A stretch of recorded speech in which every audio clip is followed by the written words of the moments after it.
Galera, estamos de volta e agora vamos falar de Copa do Brasil. Copa do Brasil que chegou agora na sua fase de oitavas de final, recebendo os times que jogaram a Libertadores e o Vasco era o time que estava melhor ranqueado do último Campeonato Brasileiro.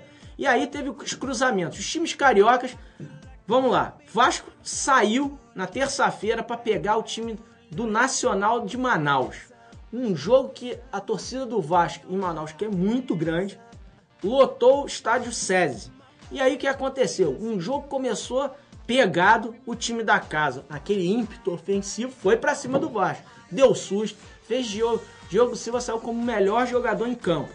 Fez grandes defesas. O goleiro que é contestado em São Januário, contestado pela torcida e pela mídia, fez uma grande partida. Fez belas defesas, principalmente no início do jogo, os primeiros 15 minutos, ali em chute dos jogadores do time do Manaus, como Cristiano e Leonardo, chegaram forte e quase fizeram.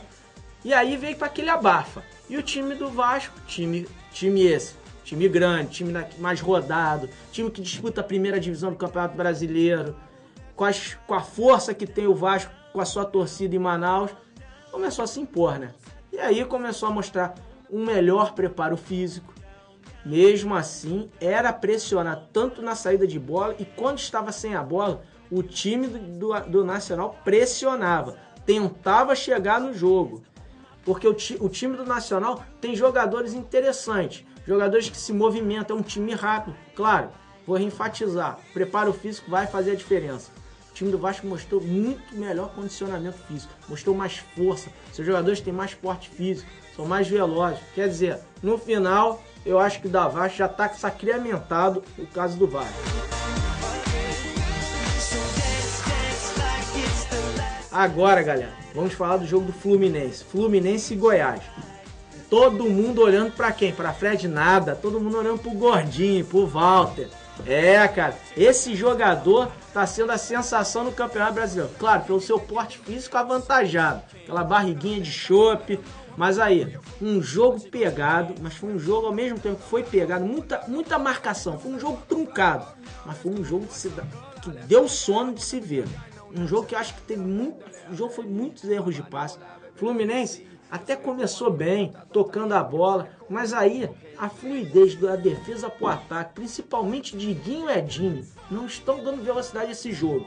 Jogadores como Felipe tá muito lento, a bola chega no Felipe, você vê que ele tem um toque refinado, tem habilidade, é um cracaço de bola, mas a velocidade que tem que ser colocada no jogo ele não tá dando, ele tá cadenciando demais. O Fluminense é um time que todo mundo sabe o que vai fazer, sentiu isso, porém numa bela jogada tramada no ataque, chegou a bola no pé de Samuel dentro da área, e Samuel foi lá e fez mais uma vez, salvando o Fluminense, como foi lá contra o Náutico, lá na Arena Pernambuco no Campeonato Brasileiro. Tá começando a mostrar a força, é um jogador que tem um excelente, tem boa habilidade, um porte físico invejável, muita força, e aí garantiu a vitória de 1-0. Jogo esse que ainda teve chance pro Goiás, um Walter de pênalti. Walter bateu muito mal, o Diego Cavalieri pegou esse pênalti. E aí o Walter que foi anulado, não jogou nada contra o Fluminense. Vamos ver agora o jogo de volta. Jogo esse que pode ser perigoso para o Fluminense. O time do Goiás tem crescido jogando no Serra Dourada. No seu campo, o ímpeto ofensivo dele aumenta muito. Ele vai com força. E aí pode ser prejudicial para o Fluminense. O Fluminense corre um pouquinho de risco. Acho que o Fluminense leva essa vaga, mas vai sofrer um pouquinho.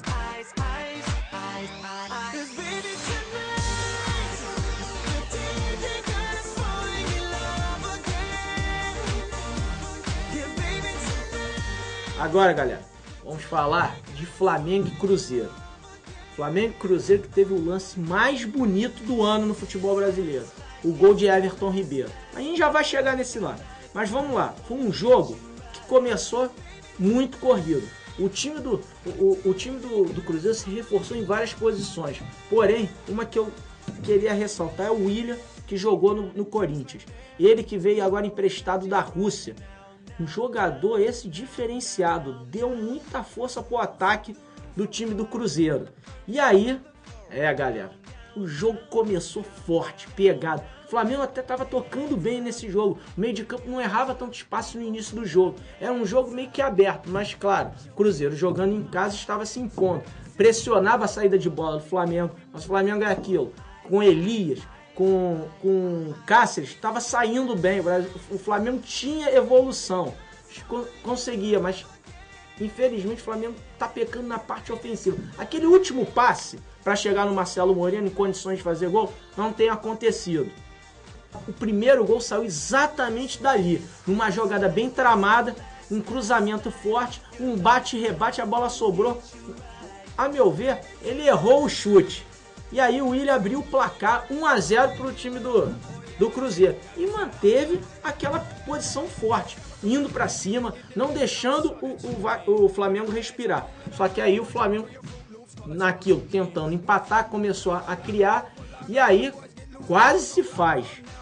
Quase fez com o Marcelo Moreno acertando a trave do goleiro Fábio. Mas aí, o jogo foi pro seu segundo tempo.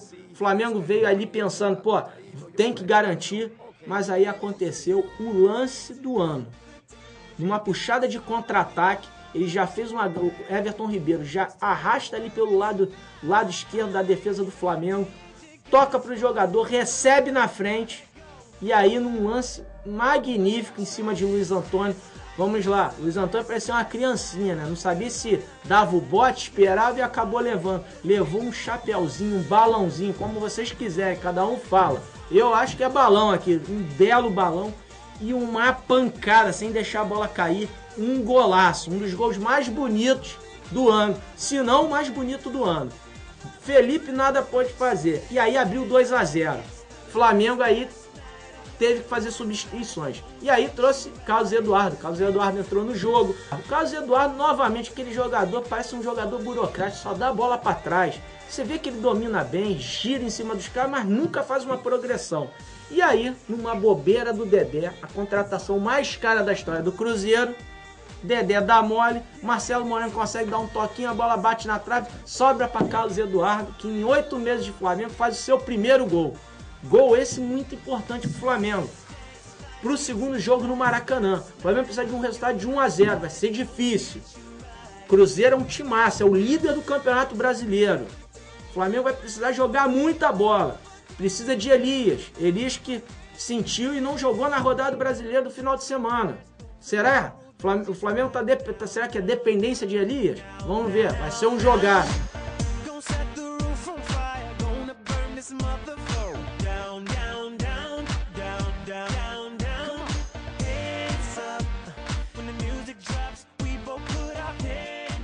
Pessoal, vamos falar agora de Botafogo e Atlético Mineiro. O melhor jogo dessa primeira fase das oitavas de final. Um jogaço.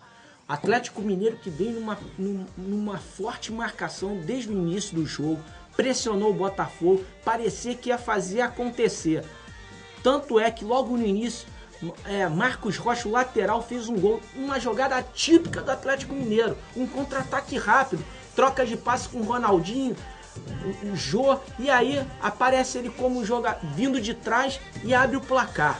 E aí o time do Atlético pressionava, teve chances, parecia que ia chegar o segundo gol, era mais fácil o segundo gol do time do Atlético Mineiro do que o primeiro gol do Botafogo. O Botafogo que sentia Sidorf. Sidorf mais uma vez não jogou, mas tem Vitinho.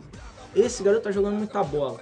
Ele começou a se movimentar, briga, marca, dá carrinho e chuta. Deu espaço, o garoto tá chutando. E aí o Botafogo meio que nos trancos ali, dando uma trombada, a bola tenta uma jogada de meio, a bola sobe para Lodeiro. E Lodeiro dá uma emendada de canhota linda no canto direito do goleiro do Atlético Mineiro. E aí Vitor nada pôde fazer. Botafogo empata o jogo. E aí, cara, sabe como é que é? Deu mole com o Botafogo vai pra cima. E logo depois, numa nova jogada, Gabriel vem de trás, vem ali tabelando com o Vitinho, a bola sobe, ele dá uma pancada e quase amplia o resultado. E o Botafogo mostrando suas garras. Porém, o Atlético Mineiro ainda era melhor, tinha mais volume de jogo. Tinha ali Ronaldinho Gaúcho fazendo uma bela partida. Ele não estava veloz, mas ele é aquilo. Ele dando passe, cadenciando, acelerando o jogo. Virada de jogo dele, parece que ele tá lançando com a mão. vira o jogo com uma beleza. Toda hora ali da esquerda dá um tapa lá do outro lado no Marcos Rocha, no Luan. Quer dizer, um jogador desse inspirado fica difícil. Mas foi pro segundo tempo 1 a 1. Termina o primeiro tempo 1 a 1. E aí volta o Botafogo com uma postura um pouco mais agressiva, marcando, tentando marcar o Atlético Mineiro no seu campo defensivo. E o que que acontece? Começou a roubar mais bola, começou a ter mais volume de jogo, a transição era mais veloz, quando tomava a bola no campo de defesa chegava rápido ao ataque. E o que que aconteceu? Numa dessas jogadas bem tramada, bola chega no Lodeiro, no lado direito da defesa do Atlético Mineiro, numa cruzada buscando Rafael Marques. Leonardo Silva, um belo zagueiro, criado aqui no Rio de Janeiro, faz o gol contra, bate e engana Vitor. E aí o Botafogo se inflamou. Daqui a pouco vai lá Rafael Marques, 3 a 1 e leva a torcida à loucura. E o time do Botafogo começou a tocar bastante a bola, porque com 3 a 1, resultado ótimo esse. Bom, vamos lá, resultado bom. E aí começou a tocar a bola, começou a administrar. E aí parecia que estava dando uma recuada, mas era muito eficiente nos contra-ataques. E num desses contra-ataques com tomada de bola, na verdade foi uma tomada de bola dentro do campo de defesa. É aquilo, pressionando o time do Atlético, numa tomada de bola rápida, Vitinho sobra de novo e não adianta. Abriu espaço, o garoto bate. E deu uma pancada. Nada pôde fazer Vitor. 4 a 1. E aí, todo mundo imaginando o quê? Botafogo garantiu a classificação. E aí aparece o Ronaldinho Gaúcho. Sempre genial. Uma bola no meio de campo, uma bobeira da zaga botafoguense. Ele recebe essa bola no meio de campo, dá um passe belíssimo para Luan. Ia lá para os 45 do segundo tempo, gol de Luan. E aí muda a história desse jogo. E aí, novamente, será que o Botafogo vai dar esse mole? E o Botafogo agora teve uma derrota para ele mesmo. Vendeu o Vitinho. Perdeu o grande jogador deles ao lado de Sidorf. O garoto foi vendido por 10 milhões de euros lá para o CSKA de Moscou. Quer dizer, o que o Oswaldo de Oliveira vai ter que fazer agora? Não vejo ninguém no elenco do Botafogo dando a dinâmica e o poderio ofensivo que esse menino tem dado. Vamos ver, galera. Semana que vem eu acho que vai dar Atlético Mineiro. Mas vocês podem me cobrar. Galera, daqui a pouco eu estou de volta. Vamos falar de Campeonato Brasileiro e muito mais. Daqui a 2 minutinhos estamos de volta.